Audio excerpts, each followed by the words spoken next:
We are the Keyboard Samurai, a podcast focused on sharing insights to help those working in cybersecurity companies, be them technology or services. Each session, your host, Will Klusovsky, aka Will Clue, sits down with professionals in our industry to illuminate topics that will help your security biz, team, or self be better. Let's hack into it now. Hey, everybody. Will Clue here. Today we have Chris Honda. I'm gonna pull from his LinkedIn profile. He's a teriyaki chicken connoisseur and spreader of smiles. So I love that. So Chris, welcome to the show. Thanks for having us, or thanks for coming on here. Give us a 20, 30-second spiel of who you are and why we care. Sounds good. Well, I mean, you took my line. Thanks for having me. It's great to be here today. Well, I mean, I don't think I'm that exciting of a person. I've done a bunch of different things: work finance, education, food, retail, everything. Up until this most recent stint in tech, started as a software engineer here at my current company, Wistic, and now I'm currently the function manager. So I run security, risk, and compliance at Wistic. I'm also consulting with another group of friends. We were really looking to get past the, hey, let's do checkbox security and make things actually secure, all while taking compliance into consideration in the proper relationship. So, yeah, those are some of the things that I do on a regular basis. Love it. GRC guru after my heart. I like to tell people I'm a jack of all trades. I know a whole little about a lot of different things. I never really spent any one time in any specific domain very long enough. But GRC is kind of where I grew up to. So it's kind of like that's the foundation for it all. So, I mean, the way I say it is that's the reason why we do any of it, right? Yeah. Yeah. That and ransomware. I think it's pretty much solve that problem. We'll all be out of jobs. So we're gonna chat a little bit about growing and innovating in your security biz, right? So cool. I like the diverse background you got. So you have some good insights. So I think the first thing I think about is innovation is expensive, it may not have to cost money, but it takes resources. You have to spend time and effort on that. And just so is growing, right? So growing that business. So if I think about an organization that wants to kind of grow and also continue to innovate, there's a challenge there, and I think it has to be balanced. So what kind of stuff are you seeing, or what kind of recommendations do you have on how to balance that act out? Oh, that's tough. I think a lot of that really just comes from what you're doing, right? Whether it be your team or your org in general, right? The way that I look at it with my team is, hey, where can we make the most outsized benefit, right? Because you could always justify budget to get another tool, which will make us 2 times more efficient. Or, we can go get this guy that I know that's on the market. He's really good at what he does or what she does, and they're going to be way more efficient, way more effective and impactful than a tool. So let's go grab them, and they're going to make an outsized impact, right? And that's thinking, hey, like, for example, something that a lot of folks have been talking with, they're like, hey, how do we make our vulnerability management program actually do stuff, right? Well, you can go get a tool and you can figure out how to jam that into your current processes, or you can find someone that'll go and make that outsized impact. It says, all right, we don't need the tool, or we need a tool, and this is a good one, and this is how you just make everything flow, right? Tools should be what is that? The end cap for what goes on there, right? You need the right people and the processes in place first. So, so I mean, it really depends, but the more that you think about, hey, how do we maximize the bang for our buck, I guess is that'll make it much more clear instead of saying, well, here's the silver bullet. Right. So along there, and then I love the vulnerability reference because it's funny like that. Vulnerability management's been around forever. I mean, that's probably the foundation of security, and it's been. I predict it'll be a hot topic. Going into 2025, it was certainly a topic in 2024. I wrote a lot of content about it, had a lot of stuff. I'm building a program now for a client, so it's super important. But the people aspect is so important now, like more so than the tooling when it comes down to it, because it's no longer just, it never was, but I think everybody's figuring out that it's not one team that does it, right? Because you have to work with the infrastructure team and the business unit over here, and maybe you need some people who are doing pen testing. And so like it's not to get too much off on a tangent, but yeah, that's definitely, it's cool that there's an innovating tool, but if you don't put the people behind it, then that growth is going to stagnate. So okay, that's pretty cool. What about, when you're in a services company, you're trying to drive, everybody's driving revenue, but you want to keep the clients happy. But you also want to make sure that again, going back to that innovation side of the house, how do you make sure you allocate the right time and resources to innovate? And how do you decide what you should even be innovating on?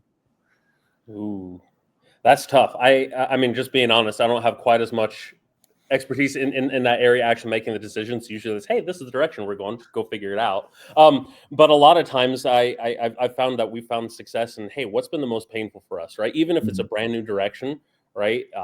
Hey, we're taking the product in a whole new focus, right? We might not be building anything new, but we're going to drop support, or we're going to scale back support for this one side. We're going to focus more on the other. All right, what's the stuff that annoys me the most, right? And I think this is where, what's that phrase? Eating your own dog food really comes in, right? Like if you use your own service, you use your own product, software, what have you. It really helps to know, because at that point, you're one of your own customers, right? You won't have the perfect insight for every use case, but you do have a lot more insight than theoretically saying, well, if we did this, if we did that, right? You're bound to run into something like, you know what, this part is really great, that aspect is awesome, but this area, this really sucks. This just adds so much more frustration, friction, and this is terrible. Let's find a way to fix that. Right? I think that's maybe one of the more apparent ways of doing that, but also, and I know that it's a bit of a stereotype, right, where we like to lock ourselves in the basement or in the closet and just focus on our own work. And a lot of times that's great. But I've also found that to be a lot harder, right? Especially if you're working outside of your company, right? If you have any customer facing responsibility or opportunity, that it's harder and harder to avoid that. But that also means that there's a whole other set of opportunity. Hey, look, I use the product too. Just speak candidly with me is something that I've said before. Like, I know that this isn't perfect. We're not claiming that it is. This is some things that I found that I'd like to improve. Do you agree? Do you feel differently? What have I missed? Right. And then really just being direct, open, and having that human to human communication, and it ends up giving a lot more than you'd bet, or that you'd expect, I should say. Right. Yeah, no, yeah, as somebody who's been in that product management aspect of things, I think it's very important you get that client feedback. And I like the other way to say it is, I used to work with a guy from France, and he would say, drink our own champagne. That was his version of eat your own dog food. So I found that a little more elegant. That's way better. Yeah, that's a nice way to say it. But yeah, getting that feedback from the customer, but also using it yourself. And I think it's, I come across a lot of companies who are, creating a product, or you talk to people, like you said, the problem with going in the basement and figuring out yourself is you're in a silo, you're in your own little echo chamber. And, I've gotten into LinkedIn conversations, I guess is the way to put it, with people, and even face-to-face conversations about, well, my tool is better because it does this thing here. And like understanding, well, who are you helping with that feature, right? Does it help you? Are you the analyst that has to spend an extra 15 minutes a week, and you've solved that problem because it was inconvenient for you? Because as the CEO, or as the CRO of the business who's worried about making revenue, and I have a bunch of client features that are important, like, you can say your product's better because it does that, but if it's not better to the business that's going to consume it and use it, take advantage of it, you're not, you have to solve a business problem, right? I think that's a big key to innovation, is not just getting into the technical, oh, this blinky light's better than that blinky light. Oh yeah. Oh no. And that's something that I think, right, a lot of folks that work either in product or product adjacent have to catch themselves thinking every once in a while, look how slick this looks, but does it work? Does it solve the problem? Yeah. And that's frequently, right, like, again, whether it's a service or whether it's a product, right, if it's software, that's something you should always be asking, like, yeah, this looks cool, but how much easier is this going to make my life? And that's where, right, like, if you're in a fortunate position like myself where you use your own product or service, like, it's important to ask yourself that every once in a while, so you're not just trying to sell the flash, right? You want to sell the benefit. Look, for example, right, my current company, Wistic, we do vendor risk management software, and it's less often now, but not never, people assess us the old traditional style. Here's our custom questionnaires, the spreadsheet, we expect this back in 6 weeks type deal. And sometimes I can shock them and say, hey, I ran this through my platform, I have these answers already, and I could give it back within 2 business days, sometimes the same business day. But then sometimes it's also, no, look, like, this is our process, you're filling this out in Excel and doing that. And then we can get into that discussion of, like, look, I get that this is your process. I'm not trying to tell you that you can't or shouldn't do it any other way. I'm also telling you there's a better way to do this. Check it out. It's funny, and I'm fine going off on this tangent too, because Again, I've been a business analyst in the past too, and I've done the requirements gathering and done the projects of implementation of all kinds of things. And one thing I've learned is when you're buying a product or a tool from somebody else, listen to how they tell you to implement it, right? Because they have hundreds, thousands, they have lots of clients. They built the tool to be optimal. Your process is probably not optimal. They're going to tell you a better way to do business. And the people who are I've worked for a couple of those companies where we need this software to work this way because this is how we do business. I'm like, yeah, but it works this way and it's more efficient this way and it's better that way. And like, well, that's not how we do it. And I'm like, well, okay, your $2 million project is now a $4 million project because you're going to code it all up and change it. So you're paying for the next most innovative thing that's not really going to do anything differently because you're shoving it into your process. Exactly, right? Square peg, round hole, or other way around, right? And right, we talked a little bit about like the people, process, technology, right? It's a lot easier to change it earlier, or it's easier to change it earlier than trying to fit it in or trying to change what you're trying to put in later, right? It's infinitely more painful to change and make a person do things differently than, hey, let's add someone that can take over this project, right? Same with the process, right? If the process is bad, maybe not bad, but if it's not optimal for the technology that you want to use, you can always turn around and say, well, maybe we could change the process. You save that 2 million going from 2 million to $4 million project, and everything is better because then you don't have the headache of those tough discussions of forcing it in, or be like, different. Why do we have to change this? Well, you understand this is better, and that's something. It should be an easy explanation, but you got people that are like, I'm grounded in my ways of doing business. But like I've experienced that too with simple things. When you go from using spreadsheets to a real CRM, like that's a big example, and like then you realize all of the things that you could be doing that you're not doing, like all of these other processes that you can automate out. And it's very much kind of, sticking to the track of how do you innovate and grow, right? That's, adopting that, using that, leveraging that. Like, hey, look, our SAL process, we used to do it manually and through email, or we created this app thing, but look, we've got this new CRM tool and you can just put it in here and all the audit, it's going to tell people when they need to sign off on it and all this other stuff. And you just realize how much more efficient you can be without having to, square peg, round hole it, like you said. It's human nature, right? I think is what it comes down to, right? We're creatures of habit, and we don't really like embracing change most of the time. So it's natural and understandable, right? At that point, you just take the empathetic approach of, I understand, I'm happy to help you along this journey. Yeah. I talked to a CISO of a product company a while back, just having a random conversation, and one of the things he told me, which I thought was really interesting, was security folks, we're really good at breaking things. We're not so good at fixing them. So he was talking about how, from a product life cycle standpoint, that's kind of how he looked at things. Is like, instead of figuring, like trying to figure out how to make those processes better, make this more efficient, or start to think, looking things like that aspect of it from a security mindset, really kind of changed his viewpoint on things for sure. Definitely.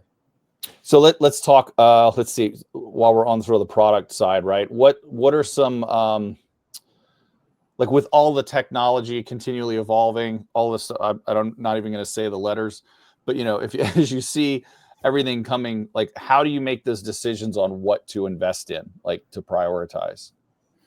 I think it kind of goes back to what I was saying before. If we just look at, hey, what's most painful for us, and sometimes that means it's not actualized pain, right? I said I used to work in finance, right? Not everything ends up being actualized, is where I learned that. It's still potential, right? Potential energy, essentially, or potential risk, potential pain.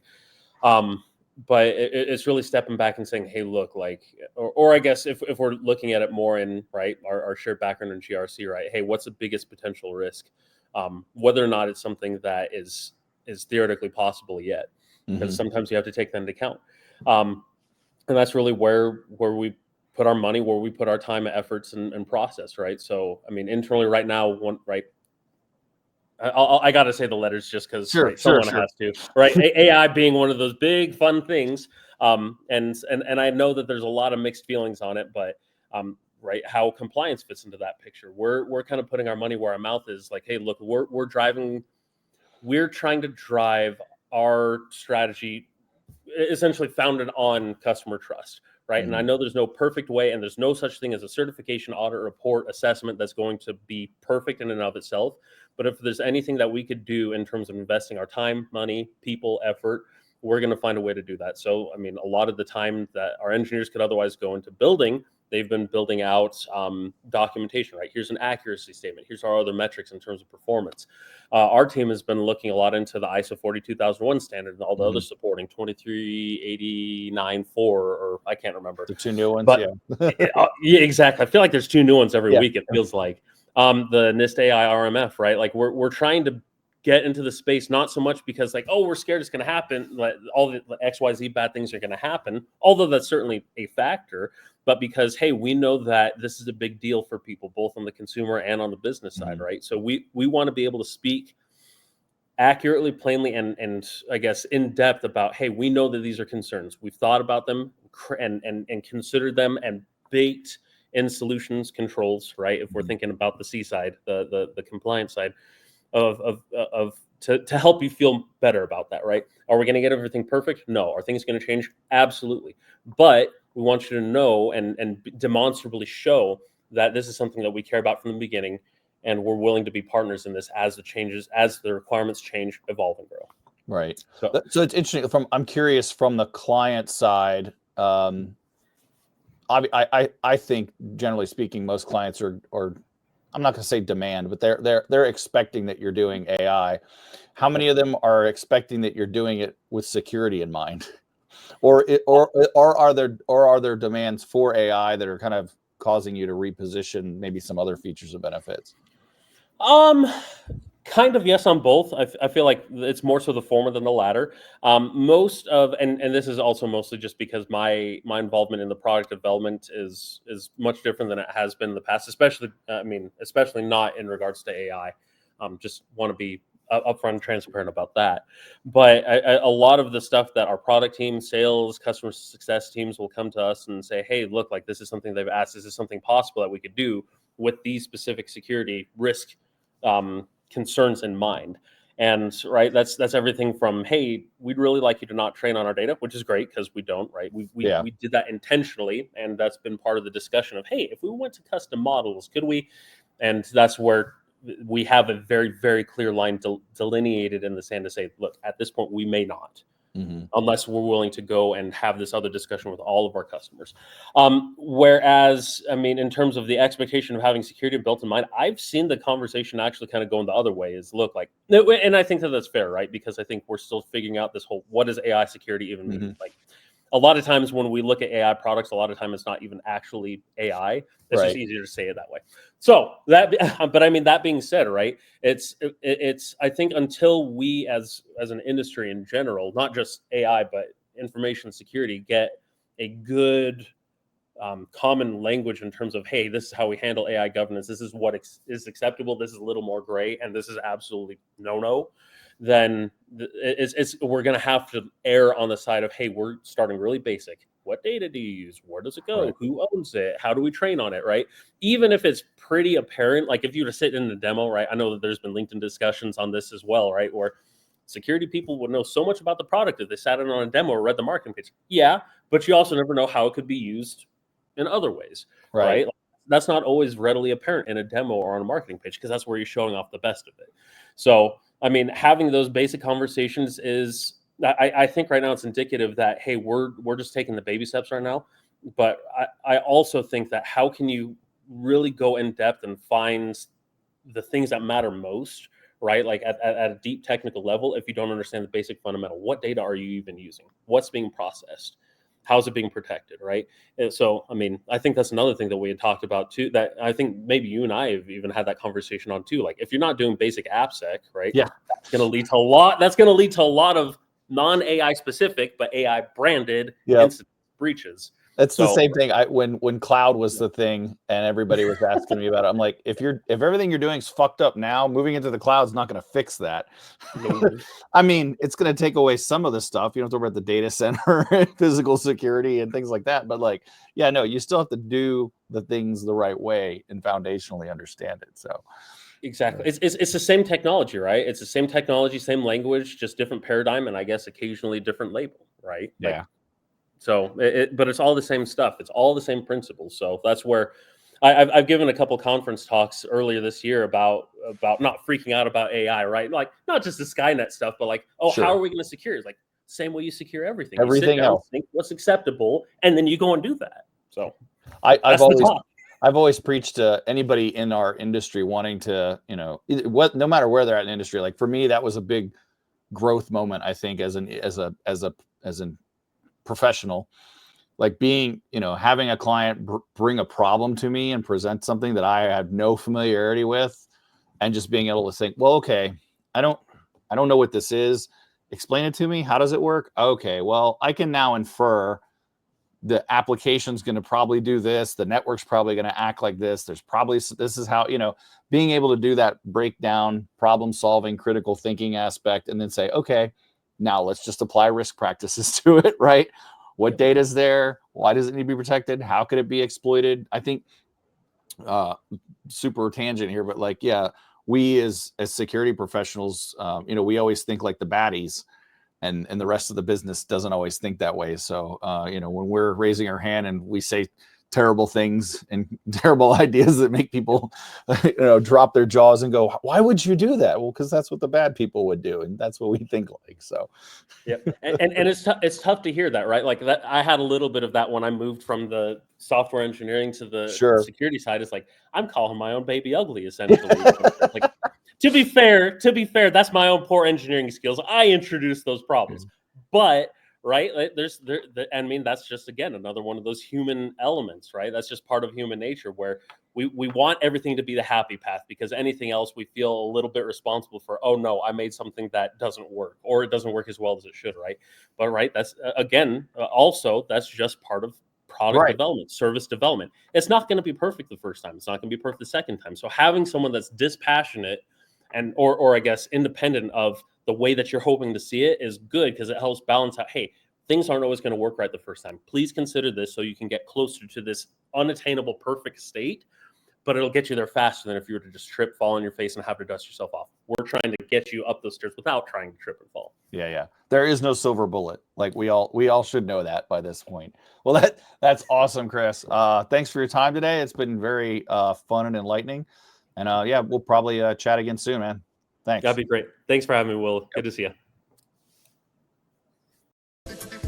Thanks for enjoying Keyboard Samurai Podcast. If you'd like to engage, find Will on LinkedIn at /WillClue or visit at willclue.me. That's WILKLU.me for more info. Disconnecting now. Synac you later.